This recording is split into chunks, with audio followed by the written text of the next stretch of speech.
let's start off our discussion with the next subsection, which is about the anatomy of the respiratory system.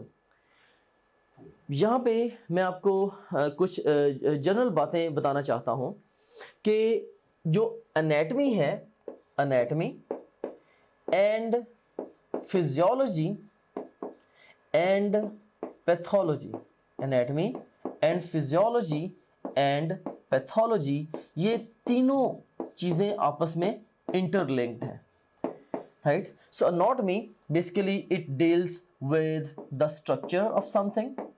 The physiology, actually this is the study of the functioning of something, and pathology is the study of diseases. ये diseases की study है. So you seen here, if you really want to understand the pathology, अगर आप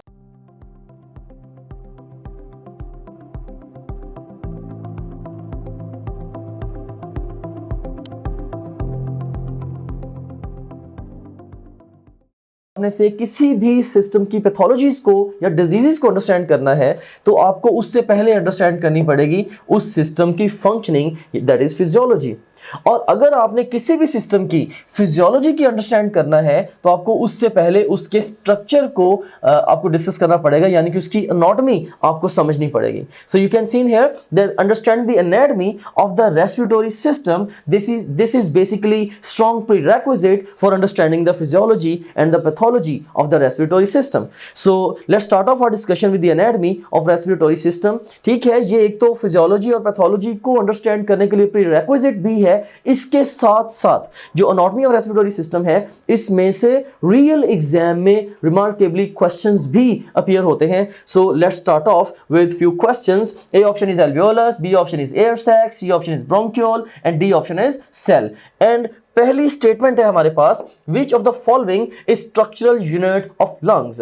तो हमने पढ़ा था कि जो सेल है, cell is the basic structural and functional unit of the living things. तो यहां पे बात हो रही है स्ट्रक्चरल यूनिट की, यानी कि ये कोई ऐसा यूनिट होगा जिसके बार बार रिपीट होने से लंग बनेगा, राइट? सो एल्वियोलस के बार बार रिपीट होने से लंग नहीं बनता और ना ही एयर सैक के बार बार रिपीट होने से या ब्रोंक्यूल के बार बार रिपीट होने से बनेगा. So best response to this question would be delta. ये एक पैराडॉक्सिकल स्टेटमेंट है, लाइक इट सीम्स कि ये रॉन्ग आंसर है. इसका आंसर मोस्टली स्टूडेंट्स सोचते हैं कि एयर सैक या एल्वियोलस है, but structural unit precisely speaking lungs का सेल ही होगा. नेक्स्ट स्टेटमेंट है, विच of the following is functional unit of lungs. Of course अब ये वो यूनिट होगा जो कि लंग्स का function, that is gaseous exchange, उसको परफॉर्म कर रहा होगा. और फंक्शनल यूनिट फिर लंग्स का कौन सा होगा? It would be the air sac. Alveolus को हम फंक्शनल यूनिट नहीं कहते क्योंकि alveolus without the surrounding capillary it can not carry out the function of the gaseous exchange. हाँ, एयर सैक के अंदर एल्वियोलाई भी होते हैं और साथ कैपिलरीज भी होती हैं. सो एल्वियोलाई और कैपिलरीज कलेक्टिवली मिलके गैसियस एक्सचेंज का फंक्शन कैरी आउट करते हैं, right? So best response to this question would be beta. Next statement है, gaseous exchange mainly takes place at level of. हाँ, जो at the end of the day जो gaseous exchange है ये alveolus के level पे होता है. So हर alveolus को कैपिलरी सराउंड कर रही होती है या कैपिलरीज सराउंड कर रही होती हैं. So alveolus और कैपिलरीज के दरमियान gaseous exchange होगा. So इस क्वेश्चन के लिए हम बेस्ट जो आंसर है वो अल्फा को, दैट इज alveolus को चूज कर सकते हैं. Another question, mucous membrane with ciliated epithelium is present in. So you seen here, ये फर्स्ट करें basal membrane है, इसके ऊपर मे बी ये columnar cells हैं, column like एक cell है, and this is another cell and there is another cell. तो इन cells के ऊपर cilia, right? So ciliated epithelium. पूछा ये जा रहा है कि ये जो सिलेटेड एपिथेलियम है ये कहाँ पे होती है? नॉस्ट्रल्स में क्या सिलेटेड एपिथेलियम होती है? Answer is no. नॉस्ट्रल्स के साथ एसोसिएटेड कोई सिलेटेड एपिथेलियम नहीं है. हाँ, नेजल कैविटी में सिलेटेड कलमनर एपिथेलियम होती है और ट्रेकिया में भी सिलेटेड कलमनर एपिथेलियम होती है. और इवन इसके साथ जुड़े गॉबलेट सेल्स भी होते हैं, like here you can also have the goblet cells जिनका काम क्या है? म्यूकस को प्रोड्यूस करना, right? So nasal cavity and the trachea, this would be the best response to this question. Delta. Another question, air while passing through nasal cavity becomes moist. बिल्कुल होती है, warm भी होती है, filter भी होती है. So ultimately इसका best response होगा delta, all of these. Another range of questions, A option is glottis, B option is epiglottis, C option is larynx, D option is pharynx and E option is vocal cords. And first statement हमारे पास क्या है? Complex cartilaginous structure surrounding the upper end of trachea. पूछा क्या गया है कि complex cartilaginous structure है, cartilaginous structure है और upper end of trachea को surround कर रहा है. Cartilaginous structure surrounding the upper end of the trachea. So ये जो structure है basically this is the larynx. अभी shortly हम इसको in detail discuss भी करेंगे. Which of the following is known as voice box? So जो voice box है ये larynx ही का एक fancy name है. So best response would be Charlie. And next question है voice is produced due to vibration of.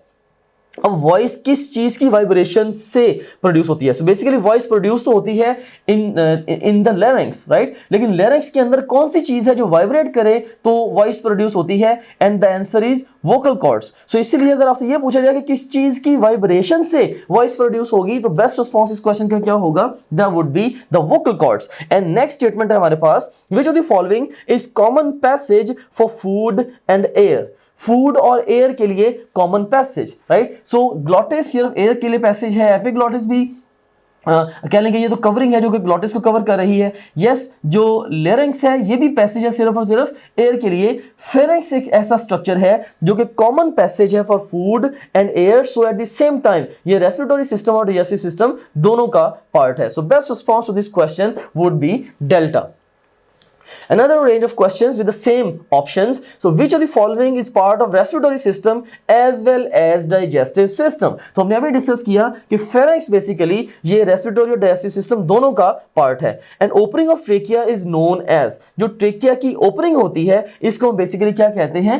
Glottis. And the lid-like structure, so lid-like structure covering the opening of trachea, that is covering the glottis, is known as, so वो lid-like structure जो कि glottis को cover कर रहा होता है उसको हम क्या बोलते हैं? That is the epiglottis. Beta would be the best response to this question.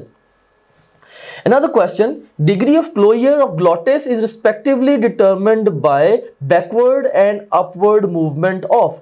So पूछा क्या गया है कि ग्लॉटिस की जो डिग्री ऑफ क्लोजर है कि ग्लॉटिस ने कितना क्लोज होना है is respectively determined by backward and upward movement of. So दो स्ट्रक्चर्स की बात हो रही है, कौन सा स्ट्रक्चर बैकवर्ड मूव करेगा और कौन सा अपवर्ड मूव करेगा, और इन दोनों मूवमेंट्स की वजह से जो ग्लॉटिस है इसके डिग्री ऑफ क्लोजर डिटरमिन होना है. टंग एंड सॉफ्ट पैलेट या वॉइस बॉक्स एंड टंग या soft palate and voice box या tongue and the voice box. So इसका बेस्ट रिस्पॉन्स होगा जो इस क्वेश्चन का that is tongue and the voice box. So tongue की basically कह लें कि बैकवर्ड मूवमेंट और अल्टीमेटली जो वॉइस बॉक्स है इसकी अपवर्ड मूवमेंट से जो ग्लॉटिस का डिग्री ऑफ क्लोजर है इसने डिटरमिन होना है. So best response would be delta two this question. Another question, surfactant produced by secretory cells of alveolar epithelium is chemically composed of glycolipids or glycoproteins or lipoproteins or proteoglycans. This is just memory based information and the best response to this question is lipoproteins. Here we have got a table which is actually summarizing the highest yield facts regarding the anatomy of the respiratory system. Let me orient you towards this table. इस table में left column में हमारे पास respective component आएगा और उसके बाद फिर right column में will be having the high yield facts regarding that particular component और organ of the respiratory system. So इसमें कंपोनेंट्स की लिस्ट को हम एक दफा देख लेते हैं, उसके बाद फिर हर कंपोनेंट की डिटेल में भी जाते हैं. सो रेस्पिरेटरी सिस्टम में we have got the two nostrils and then these two nostrils they are leading to the two nasal cavities and ultimately they are actually opening up into the pharynx और the throat. And then उसके बाद फिर we have got the larynx और voice box in the row जिसके अंदर in turn glottis, epiglottis और vocal cords हैं. और उसके बाद फिर we have got the trachea जिसको हम वेंट पाइप भी बोलते हैं. And then we have got the bronchi. Then we have got, you seen here, these bronchi, and bronchi के बाद we got the bronchioles. उसके बाद फिर air sacs और लास्ट पे इवन जो alveoli जो कि air sacs ही का पार्ट है बेसिकली they are there, तभी इसको 8A के साथ मैंने नंबर किया हुआ है. सो ये बेसिक कंपोनेंट्स हैं इसके रेस्पिरेटरी सिस्टम के. ओके, सो इसमें अब सबसे पहले हम नॉस्ट्रल्स के ऊपर अगर हम बात करें तो इनके काउंट के बारे में एग्जाम में क्वेश्चन आ सकता है. तो there are 2 nostrils, in our body. तो nostrils basically हैं क्या? These are the openings of the nasal cavities. For example, if you can look at my nose, तो ये जो बाहर से ये जो openings आपको नजर आ रही हैं, इन openings को हम कहते हैं कि these are the nostrils. So दो nostrils हैं and each nostril जैसे ही आप अपनी topgrade.pk की ब्राउजर ऐप में लॉगिन होंगे, आपको ये हमारा होम पेज नजर आएगा। इसमें ये पहला जो सेक्शन है ये आपके सब्जेक्ट से रिलेटेड मटेरियल का है। सेकंड सेक्शन जो एक्स्ट्रा सपोर्ट और गाइडेंस आपको रिक्वायर्ड है ये उसके हवाले से है। थर्ड जो सेक्शन है ये डिफरेंट की स्टैटिस्टिक्स एंड टॉप ग्रेड की, जो कि आपका हमारे पे कॉन्फिडेंस इंक्रीज करेंगे। एंड लास्ट ऑफ ऑल ये एग्जीक्यूटिव समरी है आपकी ओवरऑल प्रिपरेशन की प्रोग्रेस के हवाले से। सो सबसे पहले सेक्शन को हम एक्सप्लोर करते हैं। इसमें से आप किसी भी सब्जेक्ट पे क्लिक करें। से हमारे पास ये सब्जेक्ट्स हैं biology, physics, chemistry, English, logical reasoning. इनमें से किसी भी सब्जेक्ट पे आप क्लिक करें तो आपको उस सब्जेक्ट में उसके वीडियो लेक्चर्स, रिवीजन नोट्स और प्रैक्टिस क्वेश्चन मिले। आप वीडियो लेक्चर्स पे क्लिक करेंगे तो उस सब्जेक्ट के सारे यूनिट्स या सेक्शंस आपके सामने ओपन हो जाएंगे। आप किसी भी सेक्शन को चूज करेंगे, उस सेक्शन के सारे टॉपिक्स ओपन हो जाएंगे। इनमें से जिस मर्जी टॉपिक को आप चूज करें, आप उसके वीडियो लेक्चर्स को यहाँ से वॉच वीडियो बटन क्लिक करके देख सकते हैं। Right, like this over here. मान रही हैं। सो ये वीडियो लेक्चर आपके सामने ये आ गया। Again to neuronal pathway. इसमें भी एक हमारे पास, अगर आप जाते हैं फास्ट रिवीजन नोट्स पे, सो जिन स्लाइड्स को यूज करके हमने वीडियो लेक्चर्स रिकॉर्ड किए हैं, अब उन्हीं स्लाइड्स को आप यहाँ से रिवाइज कर सकते हैं। देख सकते हैं आपने फास्ट रिवीजन नोट्स पे क्लिक किया, इसमें सारे के सारे सेक्शन फिर ओपन हो गए। तो यहाँ पे एक बात मैं आपको बताना चाहता हूँ कि जो भी सेक्शन इंपॉर्टेंट है एग्जाम के पॉइंट ऑफ व्यू से, हमने उनके साथ इंपॉर्टेंट का टैग भी लगाया हुआ है, keeping in view the previous exam friends. Anyways, तो यहाँ पे आप किसी भी सेक्शन को चूज करें। सी सेल स्ट्रक्चर एंड फंक्शन को मैं चूज करता हूँ। इसके सारे टॉपिक्स ओपन हो गए। इनमें से किसी भी टॉपिक को आप पिक करेंगे तो आप उसकी वो स्लाइड्स देख सकते हैं जिनसे उस टॉपिक का वीडियो लेक्चर रिकॉर्ड हुआ है। तो काफी सारा टाइम जो है आपका वो सेव होगा। आपको लेक्चर नोट करने की जरूरत नहीं है, आपको बड़े बड़े नोट्स मिल रहे हैं for the fast revision, rather super fast revision of the lectures.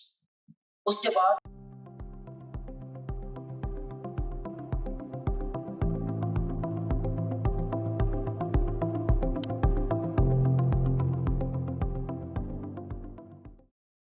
is leading to the nasal cavity. So अगर दो nostrils हैं तो दो ही क्या होंगी? nasal cavities होंगी।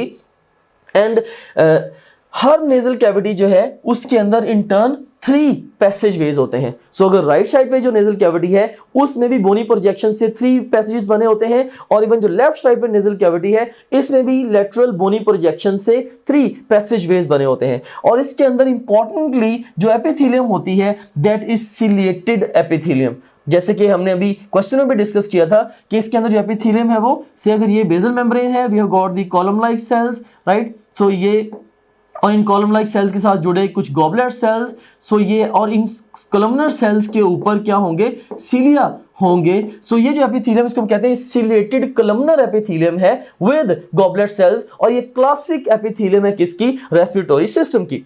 और जब एयर पास करेगी through the nasal cavities, so top of the line ये फिल्टर होगी, क्योंकि इसमें नेजल कैविटी के अंदर जो हेयर प्रेजेंट है वो बहुत सारे एयर के अंदर से डस्ट पार्टिकल्स को ट्रैप कर लेते हैं, राइट। सो फिल्ट्रेशन इसका एक मेजर काम है। खास तौर पे जो कोर्स डस्ट पार्टिकल्स हैं वो नॉस्ट्रल से फिल्टर हो जाते हैं, और उसके बाद फिर इवन एयर की जो मॉइस्चरिंग है उसका काम भी यहीं पे नेजल कैविटीज में किया जाता है। अगर ड्राई एयर लंग्स में जाती है ये जाके लंग्स को डैमेज कर सकती है। सो नेचर ने एक वे डिवाइस किया हुआ to moisten the air which we are going to inhale. So moisturing भी यहीं पे होगी, और इवन ठंडी हवा भी हमारे लंग्स में जाके क्या कर सकती है? इन्फेक्शंस का बायस बन सकती है। समहाउ इन्फेक्शंस के लिए फेवरेबल एनवायरनमेंट बना सकती है, लंग इन्फेक्शंस के लिए जैसे निमोनिया वगैरह। सो इसीलिए एयर को वार्म भी किया जाता है, और ये काम भी कहां पे होगा? At the level of the nasal cavities. So इसीलिए हम कह सकते हैं कि नेजल कैविटीज से रिलेटेड हाईएस्ट यील्ड पॉइंट्स क्या है कि 2 नेजल कैविटीज हैं। हर नेजल कैविटी में 3 बेसिक पैसेजेस हैं जो कि बोनी प्रोजेक्शन से बने होंगे, और इसमें सिलेटेड कॉलमनर एपिथेलियम है विद गॉबलेट सेल्स, और filtration and moisturing and warming of air ये मेजर फंक्शंस हैं जो कि नेजल कैविटीज के लेवल पे कैरी आउट किए जाने हैं। And then we have got the pharynx, जिसको हम कॉमन लैंग्वेज में थ्रोट भी बोलते हैं। सो बेसिकली ये कॉमन पैसेज है for food and the air. उसके बाद फिर we have got the next segment of the respiratory system which is larynx, और लेरिंग्स ही को हम सिंपल वर्ड्स में वॉइस बॉक्स कह देते हैं। अब जो लेरिंग्स है इसके फर्दर 3 पार्ट्स है, एक है ग्लॉटिस, दूसरे नंबर पे है एपिग्लॉटिस और तीसरे नंबर पे है वोकल कॉर्ड्स। अब जो ग्लॉटिस है बेसिकली ये क्या है, this is the opening of the larynx और ट्रेकिया। जबकि एपिग्लॉटिस क्या है, ये कवर है किसका, ग्लॉटिस का लिड लाइक स्ट्रक्चर है जो कि ग्लॉटिस को पार्शियली कवर करेगा, पार्शियली क्लोज करेगा ड्यूरिंग द सॉल्विंग, ताकि फूड ग्लॉटिस में एंटर ना हो। और उसके बाद फिर थर्डली इवन लेरिंग्स के अंदर वोकल कॉर्ड्स भी होते हैं जिनकी वाइब्रेशन से वॉइस प्रोड्यूस होती है। So you seen here, let me explain this thing to you with the help of a model. You just imagine कि मेरा ये जो hand है ये represent कर रहा है किसको, it's representing the upper end of the trachea जो कि larynx की शक्ल में है। So this opening of the trachea, this is called as the glottis। इस ट्रेकिया की ओपनिंग को हम क्या बोलेंगे, ये ग्लॉटिस है, और लिड लाइक स्ट्रक्चर जो कि इस ग्लॉटिस को गार्ड कर रहा है, राइट, इसको बोलेंगे this is the epiglottis. And during solving ये क्या करेगा, ये इसको पार्टली कवर करेगा ताकि फूड इसमें एंटर ना हो और रेस्पिरेटरी पैसेज में जाके हमें चोक ना करे। ऑलराइट, और उसके बाद फिर इसी लेरिंग्स के अंदर बेसिकली कुछ स्ट्रक्चर्स होते हैं, राइट, वो स्ट्रेच्ड म्यूकस मेम्ब्रेन्स होती हैं जिनको बोलते हैं vocal cords. So vocal cords की वाइब्रेशन से क्या होता है, वॉइस प्रोड्यूस होती है। इफ यू वांट टू सी कि ये जो लेरिंग्स है ये कहां पे है, राइट, यू सीन हियर, आप ये अपने नेक अगर आप अपने नेक को मिरर में ऑब्जर्व करें, आपको एक बड़ा प्रोमिनेंट सा पार्ट नजर आएगा, right, you can look at this prominent part, ये एडम्स एप्पल है। सो एडम्स एप्पल से अगर आप थोड़ा सा नीचे जाएंगे, तो अगर आप एडम्स एप्पल से थोड़ा सा नीचे जाएंगे, राइट, अल्टीमेटली आपको ये एक नॉच फील हो रही है, यहां से आप अपने ट्रेकिया को फील कर सकते हैं, राइट। सो ये बेसिकली ट्रेकिया है, और अगर इस नॉच के अंदर आप अपनी फिंगर से पेल्पेट करेंगे, अल्टीमेटली आपको इवन ट्रेकिया के रिंग्स भी फील हो रहे हैं, राइट। सो अगर आप यहाँ इस नॉच से थोड़ा सा ऊपर की तरफ आए, ये एडम्स एप्पल से थोड़ा सा नीचे अगर आप अपना हैंड प्लेस करें एंड बोलें, you can do it yourself, place your hand here and से hello, right? If you would say hello, and you will be able to feel the vibration, right? So ये जो basically part है just beneath the Adam's apple, ये क्या है, larynx है, इसके अंदर vocal cords हैं, और वो जो vibration आपको feel हो रही है, that is because of the vibration, that is because of the vocal cords, right, और वोकल कॉर्ड्स ही की वाइब्रेशन से क्या होना है, साउंड ने प्रोड्यूस होना है। सो एग्जाम अगर आपसे क्वेश्चन पूछता है कि ट्रेकिया की या लेरिंग्स की, दोनों में से किसी का भी पूछ सकता है, ट्रेकिया की ओपनिंग कौन सी है, ग्लॉटिस, लेरिंग्स की ओपनिंग कौन सी है, ग्लॉटिस, और जो कवरिंग है या लिड लाइक स्ट्रक्चर है जो कि ग्लॉटिस को कवर करेगा वो क्या है, एपिग्लॉटिस। और उसके बाद फिर जो वॉइस प्रोड्यूस क्यों होगी, लाइक, या किस चीज की वाइब्रेशन से वॉइस प्रोड्यूस होगी, आंसर क्या होगा, वोकल कॉर्ड्स। और अगर आपसे पूछा जाए कि वॉइस बॉक्स कौन सा है, right, so voice box basically larynx है, और इसको वॉइस बॉक्स ऑफ कोर्स हम इसलिए कह रहे हैं क्योंकि इसके अंदर वोकल कॉर्ड्स प्रेजेंट हैं and somehow they have got role in the voice production. And next we have got the segment trachea, right? So जो larynx है ultimately, आप ये भी कह सकते हैं कि ये upper end of the trachea है, या मे बी आप कह सकते हैं कि trachea जो larynx की आगे continuity है, इसको हम common या layman's language में windpipe भी कहते हैं। And this is ventral to the esophagus। अब ventral to esophagus होने से क्या मुराद है, अब जस्ट इमेजिन करें कि ओवरऑल यू सीन हियर कि अगर ये इसको अगर आप अज्यूम करें कि ये एसोफेगस है, if you assume that this is representing the oesophagus, right, अगर इस तरह से मैं खड़ा हूं, सो ये अगर एसोफेगस है तो जो ट्रेकिया होगा, trachea it would be ventral और एंटीरियर टू द एसोफेगस, और जो upper end of the trachea होगा, upper end of the trachea it would be at higher level as compare to the upper end of the oesophagus, right, ये उसकी निस्बत ये higher level पे होगा, और इसके हायर लेवल पे होने की वजह से भी फूड की जो एंट्री के चांसेस हैं इनटू दिस एसोफेगस वो कम होंगे। बहरहाल ये वेंट्रल टू द एसोफेगस है, और इसके अंदर सी शेप्ड कार्टिलेजिनस रिंग्स हैं, it has got the C shaped cartilaginous rings. And next we have got the bronchi. अब जो ब्रोंकाई है इसके साथ associated irregularly distributed cartilaginous plates हैं। सो कार्टिलेजिनस प्लेट्स, बेसिकली जो ट्रेकिया है, trachea ultimately they divide into the bronchi, right, into the major bronchi. Bronchi के start में तो सी शेप रिंग्स ही हो सकते हैं, लेकिन अल्टीमेटली ब्रोंकाई में मेनली कार्टिलेजनस प्लेट्स होती हैं जो कि इनरेगुलरली डिस्ट्रीब्यूटेड होती हैं। सो एग्जाम आपसे क्वेश्चन पूछ सकता है कि सी शेप्ड कार्टिलेजनस रिंग्स कहां पे प्रेजेंट हैं? Best response to this question would be trachea या even beginning of the bronchi और मेजर ब्रोंकाई, वहां पे भी सी शेप्ड कार्टिलेजनस रिंग्स हो सकते हैं। फिर जो कार्टिलेजनस प्लेट्स हैं, कार्टिलेजनस प्लेट्स किस स्ट्रक्चर की एनाटॉमी में प्रेजेंट है? सो आप कह सकते हैं कि ब्रोंकाई के साथ एसोसिएटेड कार्टिलेजनस प्लेट्स होंगी। और उसके बाद फिर bronchi they actually divide and सब डिवाइड, और अल्टीमेटली जब ब्रोंकाई का डायमीटर 1 मिलीमीटर या इससे भी कम रह जाए, राइट, तो हम क्या कहते हैं कि वो जो सेगमेंट्स होंगे, रेस्पिरेटरी पैसेजेस होंगे, उनको बोलेंगे दे आर ब्रोंकियोल्स। अभी हम आगे चल के फोटोग्राफ भी देखते हैं ताकि ये जो जितने भी स्ट्रक्चर्स हमने स्टडी किए हैं, इन स्ट्रक्चर्स को हम उस फोटोग्राफ के साथ भी कोरिलेट करेंगे। So 1 mm और लेस डायमीटर होगा and they have got only the smooth muscles. So bronchioles के अंदर सिर्फ और सिर्फ स्मूथ मसल्स हैं, यहां पे कोई भी कार्टिलेज नहीं है, देयर इज नो कार्टिलेज। अच्छा, यहां पे एक और बात मैं ऐड करना चाहूंगा कि अगर आपसे कभी एग्जाम में ये क्वेश्चन पूछा जाए कि which of the following are the narrowest passages of the respiratory tree, या दूसरे लफ्जों में when the air would face the highest resistance while passing through which segment of the respiratory system, तो best response in दोनों questions का क्या होगा? That would be the bronchioles, क्योंकि जो ब्रोंकियोल्स हैं ये हाईएस्ट रेजिस्टेंस सेगमेंट्स हैं। इसकी दो मेजर रीजंस हैं कि क्यों एयर ब्रोंकियोल्स में से गुजरते हुए बहुत ज्यादा रेजिस्टेंस फेस करती है, राइट। इसमें नंबर 1 रीजन क्या है? You seen here it's written कि इसका जो डायमीटर है वो बहुत कम है, 1 mm या इससे भी कम है। एक तो डायमीटर बहुत कम है, ऑफ कोर्स एयर के लिए इतने नैरो पैसेज में से गुजरना मुश्किल है, एंड सेकेंडली ब्रोंकियोल्स की जो एक्सटेंसिव ब्रांचिंग होती है, लाइक यू सीन हियर, अगर फर्ज करें कि अगर ये एक ब्रोंकियोल से आगे फर्दर इसकी एक्सटेंसिव ब्रांचिंग होगी, तो इस एक्सटेंसिव ब्रांचिंग से ब्रांचिंग पॉइंट्स पे जगह जगह जाके कह लें कि एयर की होगी turbulence, right, air extra resistance face करेगी। सो इन दो वजूहात की बिना पे हम कहते हैं कि bronchioles are the highest resistance segments of the respiratory system. और जो पेशेंट्स में एस्मा डेवलप होता है, एस्मा की पेशेंट्स में एक व्हीजिंग साउंड या विस्लिंग साउंड प्रोड्यूस होती है जिसको हम व्हीज कह देते हैं।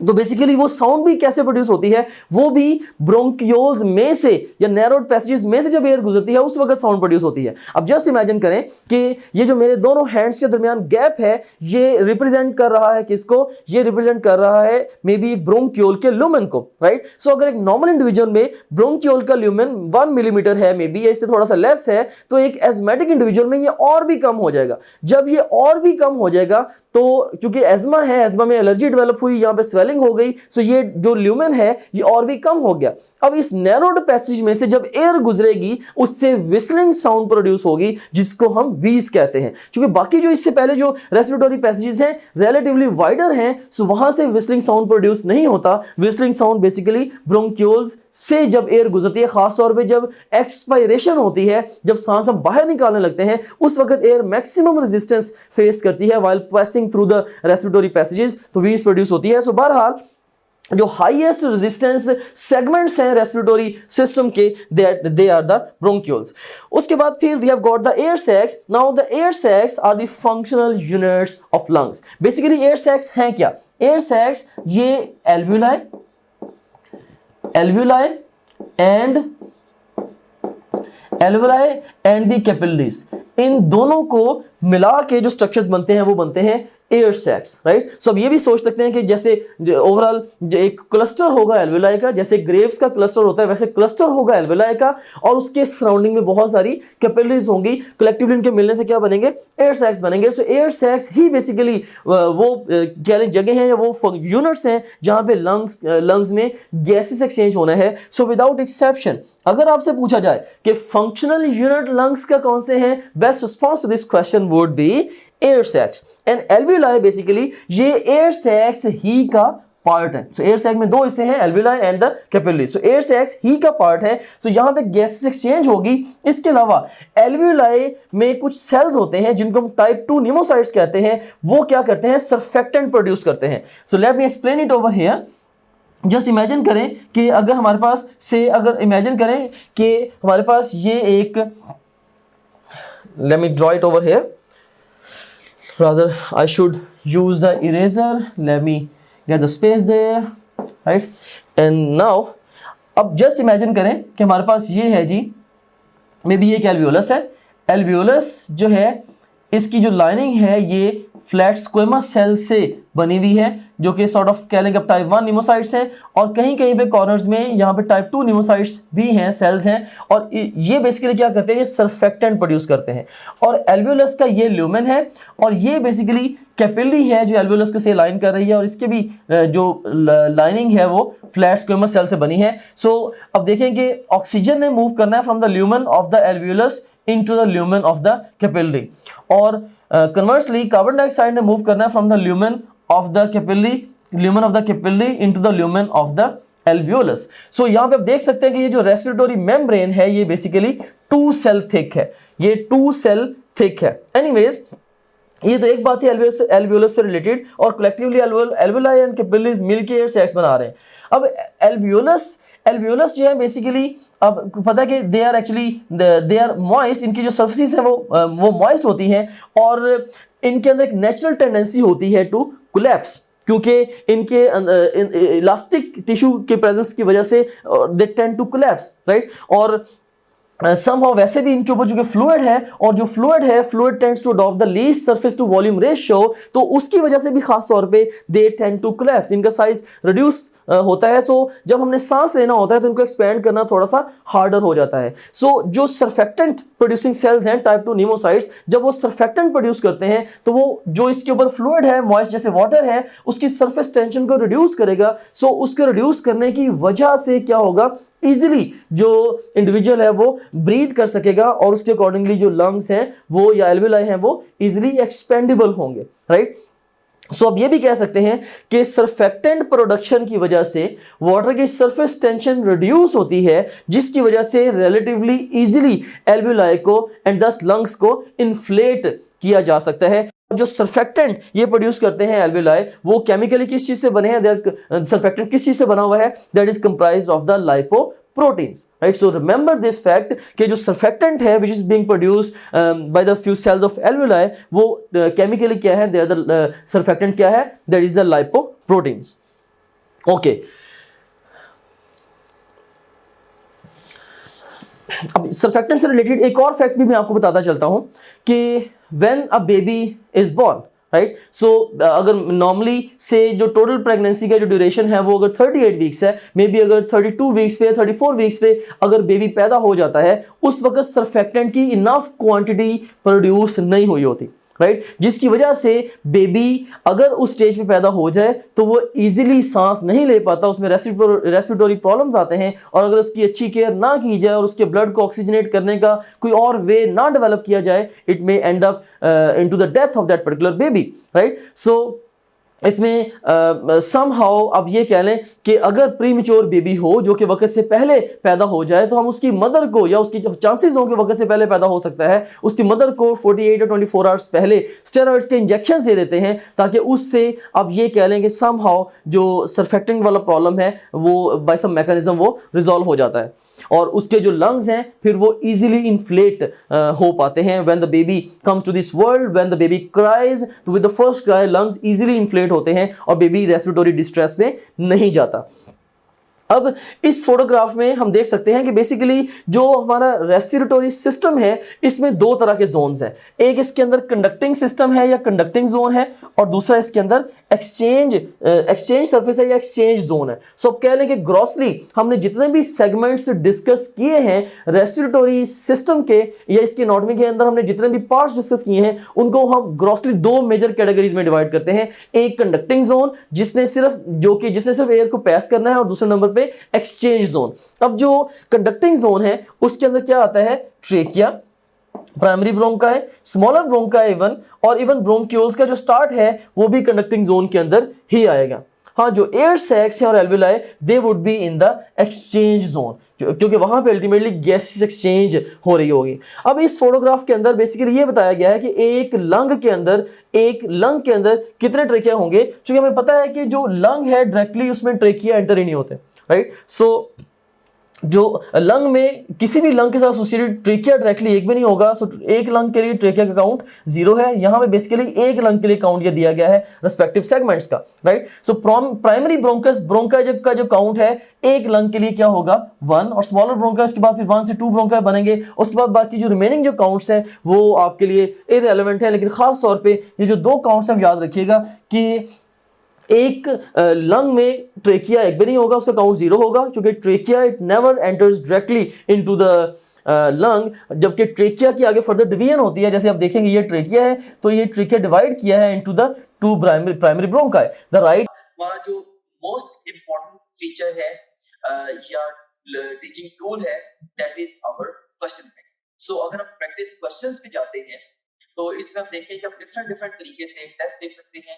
सो आप जैसे मर्जी माइंड में डिफाइन कर लें कि आपने किसी एक टॉपिक का टेस्ट देना है, या एक चैप्टर का, एक यूनिट का, क्वार्टर सिलेबस का, हाफ सिलेबस का, फुल सिलेबस का, जो मर्जी सिलेबस आप डिफाइन कर लें, उस डिफाइंड सिलेबस में से 20 तरीकों से आप टेस्ट दे सकते हैं। कैसे? जैसे जो भी सिलेबस आपके माइंड में डिफाइंड है, आप चाहें तो उस सिलेबस के हमारे पास जो अवेलेबल ऑल क्वेश्चन उनका टेस्ट दे सकते हैं, या जो आपने टॉपलेट.टीके पे आप प्रैक्टिस करते रहे हैं, तो आप चाहते हैं कि आपने दोबारा may be second third time आप टेस्ट दे रहे हैं, आप चाहते हैं कि मेरे पास सिर्फ और सिर्फ उस सिलेबस के अनसीन क्वेश्चन का टेस्ट आए, आप वो भी दे सकते हैं। इसके अलावा इनकरेक्ट क्वेश्चन के टेस्ट देते हुए जो सवाल आपके गलत हुए थे, आप उन गलत सवालों का टेस्ट अलग से क्रिएट कर सकते हैं। से अगर आपने फिजिक्स के 20 टेस्ट दिए हैं, उनमें से आपका कोई मे बी आपके कोई 30 क्वेश्चन रॉन्ग हुए थे, उन 30 रॉन्ग क्वेश्चन का इकट्ठा टेस्ट भी आप क्रिएट कर सकते हैं। और इसी तरीके से जो जिन क्वेश्चन को आपने टेस्ट के दौरान बुकमार्क किया है, उनका टेस्ट कॉल कर सकते हैं। जो टेस्ट आपने अटेम्प्ट किए थे क्वेश्चन, उनका टेस्ट कॉल कर सकते हैं, अनअटेम्प्टेड का। और इवन यानी कि टेस्ट देते हुए आपने जिनको अटेम्प्ट किया था और टेस्ट देते हुए जिनको आपने अटेम्प्ट नहीं किया था, ये अनसीन से डिफरेंट है। अनसीन का तो मतलब ये है कि वो टेस्ट में कभी आए नहीं आपके। इसके अलावा आप देख सकते हैं कि इवन पास्ट क्वेश्चन का बहुत बड़ा पूल यहाँ पे मौजूद है। अगर हम गौर करें, देखेंगे ई कैट के, नम्स के, NMD CAT, AKU, MD CAT, Punjab के और ईटा के, ये इवन जो पीएमसी के जो सैंपल पेपर्स हैं, उनके टॉपिक वाइज पास्ट क्वेश्चन देखिए यहाँ पे मौजूद है ओवरऑल। अब किसी भी टैब पे क्लिक करें, सारे के सारे एक्चुअल पास्ट क्वेश्चन है वो आ जाएंगे। ऑफ कोर्स ये सारे के सारा बड़ा इंपॉर्टेंट टूल है, जो कि पूरे पाकिस्तान से बड़े मेन एग्जामिनर्स ने, बड़े सीनियर एग्जामिनर्स ने ये डेवलप किया होगा।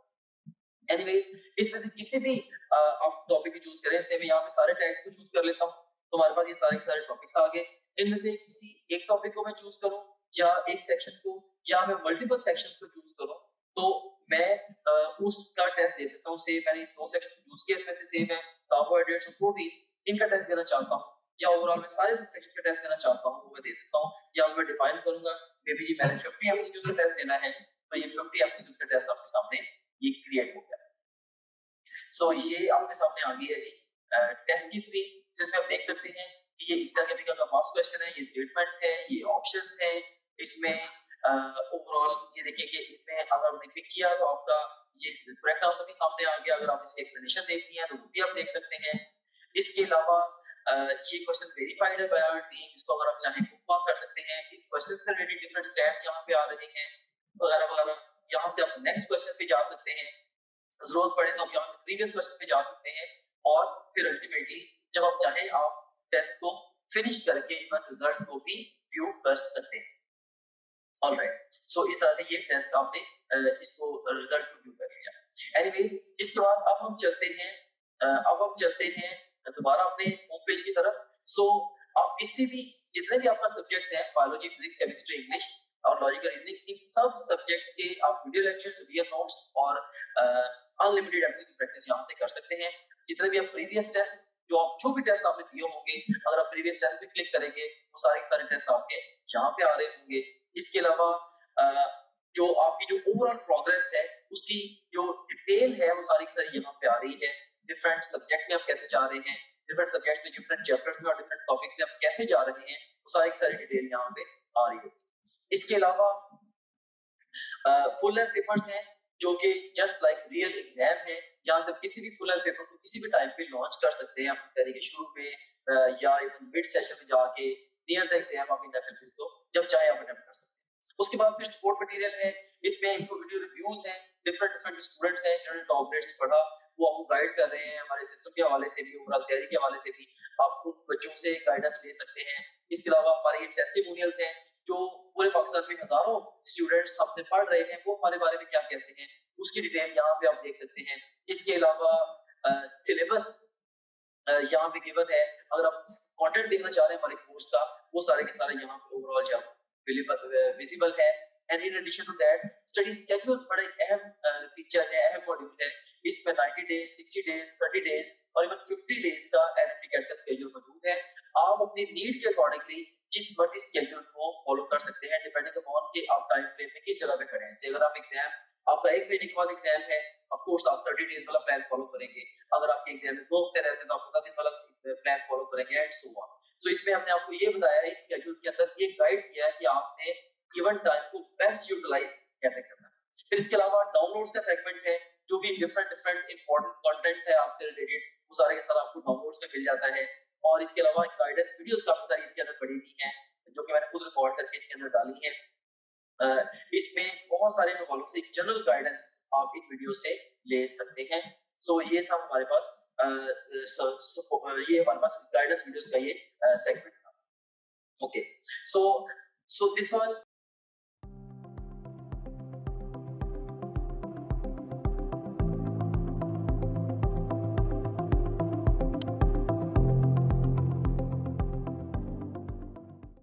And the left main bronchi और फिर राइट ब्रोंकस राइट लंग में और लेफ्ट ब्रोंकस लेफ्ट लंग में एंटर होता है। And here we have got another photograph और ये जो एनाटॉमी है रेस्पिरेटरी सिस्टम की उसको रिमार्केबली एक्सप्लेन कर रही है।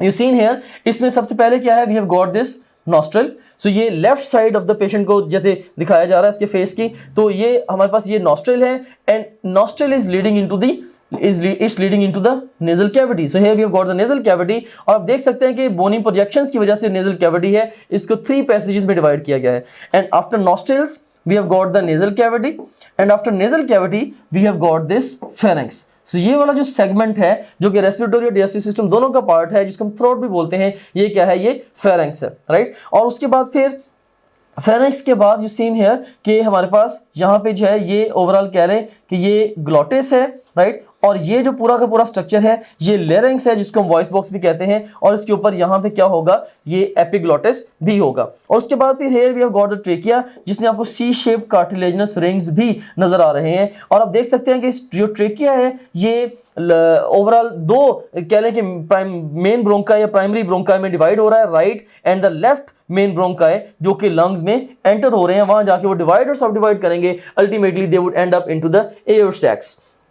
ऑलराइट, और यहाँ पे कुछ और चीजों पे भी आप फोकस करें कि ओवरऑल जो लंग्स हैं दो, ये से हमारा ये राइट लंग है और ये लेफ्ट लंग है। तो लेफ्ट लंग में आप देखिए आपको ये एक नॉच नजर आ रही है, बेसिकली इसको हम कहते हैं ये कार्डियक नॉच है। ये जो सारी की सारी एक्सटेंट है जो पर्पल कलर का आपको दिखाया जा रहा है ये राइट लंग है और ये लेफ्ट लंग है, राइट। और ये जो नॉच आपको नजर आ रही है बेसिकली ये क्या है, ये नॉच है टू अकोमोडेट द हार्ट।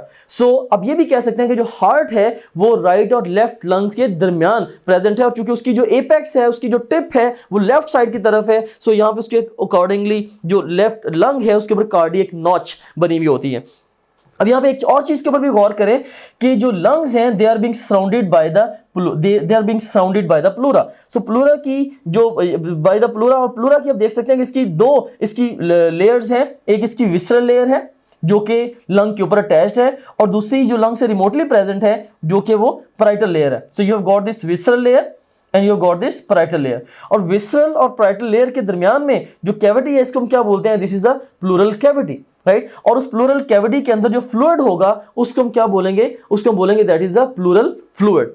सो हम ये भी कह सकते हैं कि जो लंग है it's surrounded by the pleura और प्लूरा के आगे फर्दर 2 उसके लेयर्स हैं, एक विसरल लेयर है और दूसरी पैराइटल लेयर है और इन दोनों के दरमियान में जो कैविटी है वो प्लूरल कैविटी है। उस कैविटी के अंदर जो फ्लूइड है वो प्लूरल फ्लूइड है और ये एक एडल्ट के अंदर कह लेंगे जो हमारी एम्ब्रोनिक सिलोमिक कैविटी थी उसकी ये रेमनेंट ही है।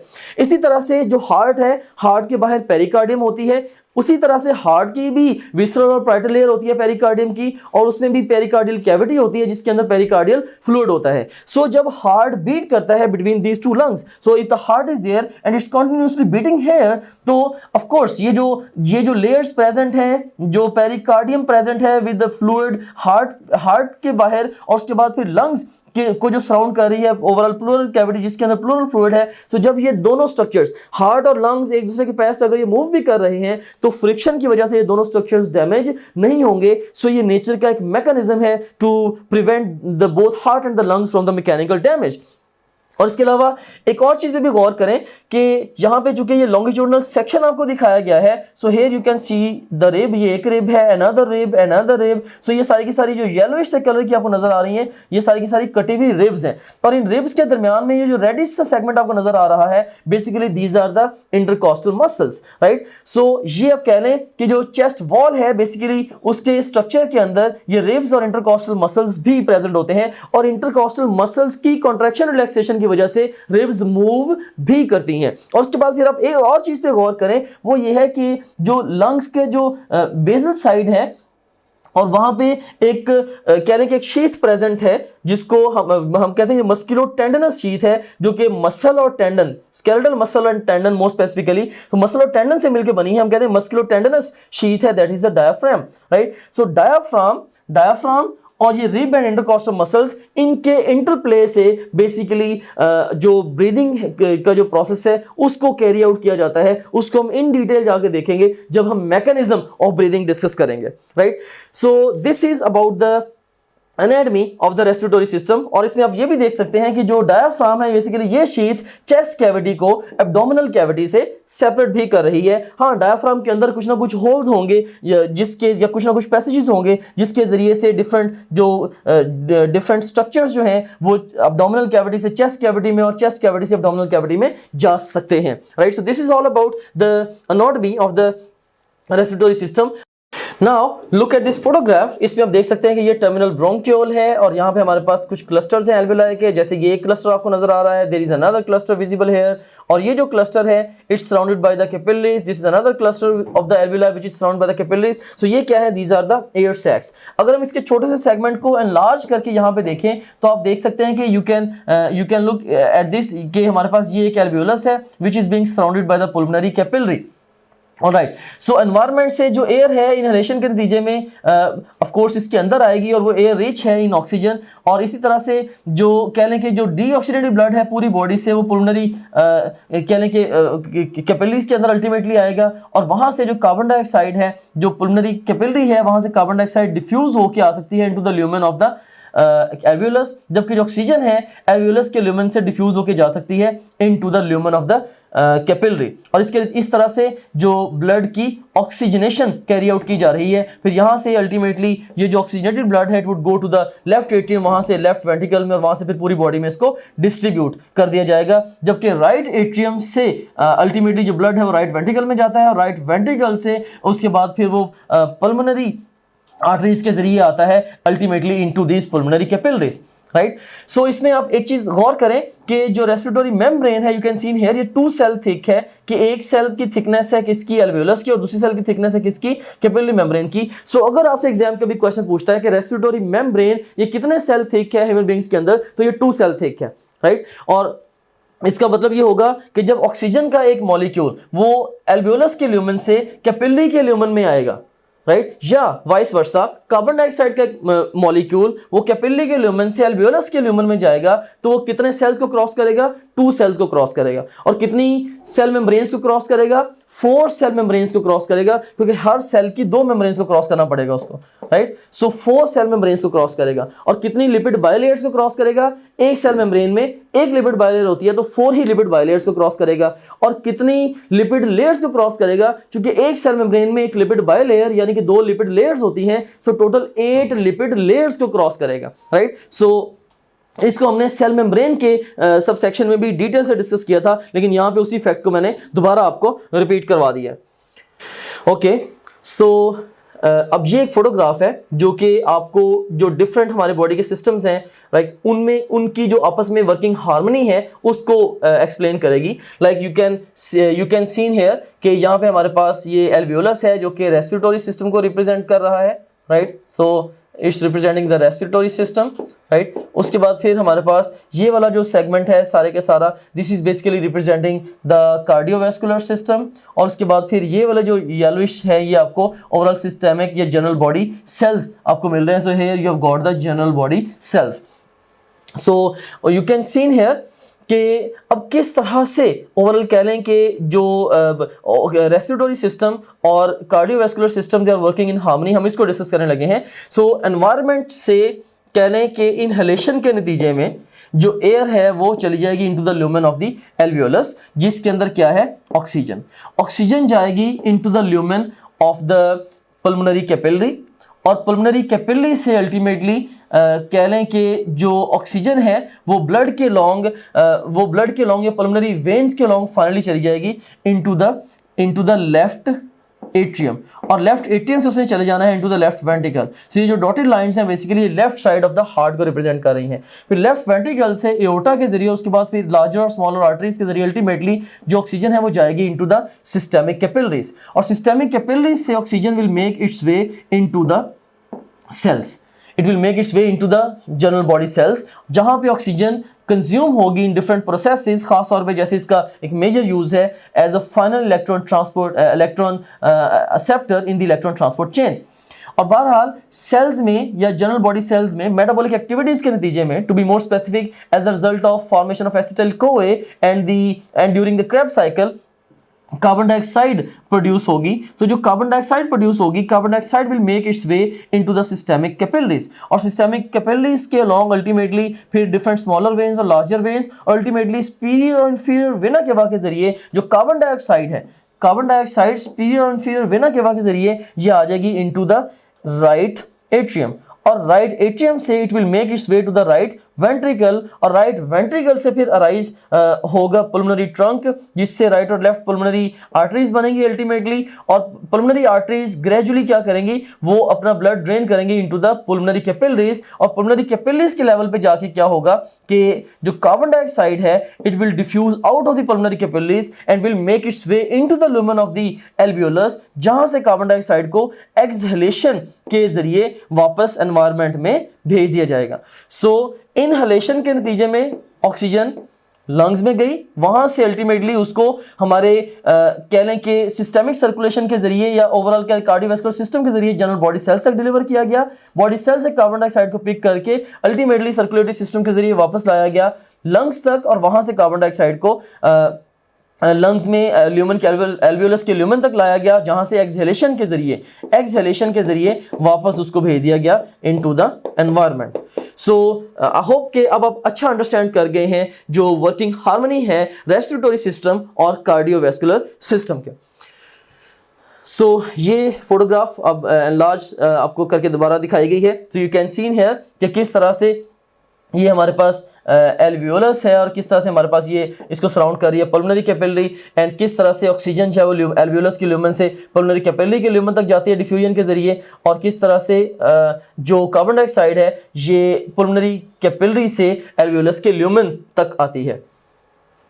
एंड अब इसी ओवरऑल अब लंग का अगर हम कोई छोटा सा सेक्शन लें, लाइक वो तो कंप्यूटराइज फोटोग्राफ थी, जैसे ये कंप्यूटराइज फोटोग्राफ है जस्ट आपका कॉन्सेप्ट बिल्डअप करने के लिए। सो अब एक्चुअल हिस्टोलॉजिक फोटोग्राफ में आपको दिखा रहा हूं। अगर हम एक लंग का छोटा सा सेक्शन लेके और उसकी माइक्रोटोमिंग करके स्लाइड तैयार करके उसको माइक्रोस्कोप के नीचे रख के देखेंगे तो अल्टीमेटली आपको ये इस तरह का स्ट्रक्चर नजर आएगा, राइट। सो इसमें बेसिकली आप देख सकते हैं कि ये क्या है, ये एक एल्वियोलस है, right? So this is an alveolus, so this is another alveolus and this is another alveolus, और ये आपको different alveoli नजर आ रहे हैं, and alveoli are surrounded by the network of capillaries, right? So ये basic histology है इसकी कह लें कि lungs की। और इसमें आप ये भी गौर करें कि एग्जाम में क्वेश्चन आपको किस तरह से अपीयर हो सकता है। मे बी समटाइम्स वो आपको इस तरह की कोई स्लाइड या फोटोग्राफ आपको प्रेजेंट करें एग्जाम में और लेबल करके पूछे, मे बी वो यहाँ पे कह दें जी एक्स, तो ये एक्स जो है ये किसको रिप्रेजेंट कर रहा है, बेसिकली ये what is this actually, right. So ये क्या कोई ये ब्रोंक्यूल है या ये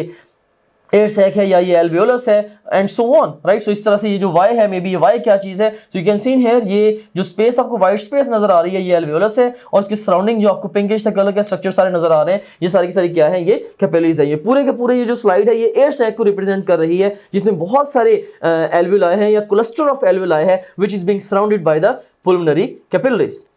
And here I have got a question for you. Each lung receives how many trachea? And the best response to this question would be A option 0 है, B 1 है, C option 2 है, D option 3 है। So हर lung में कितने trachea जाएंगे, तो हमने study किया है अभी कि लंग में ट्रेकिया एंटर होता ही नहीं है, राइट। बेसिकली ट्रेकिया की डिवीजन है मेन ब्रोंकस, वो एंटर होगी। So best response to this question would be alpha. That's all about the anatomy of the respiratory system. Thank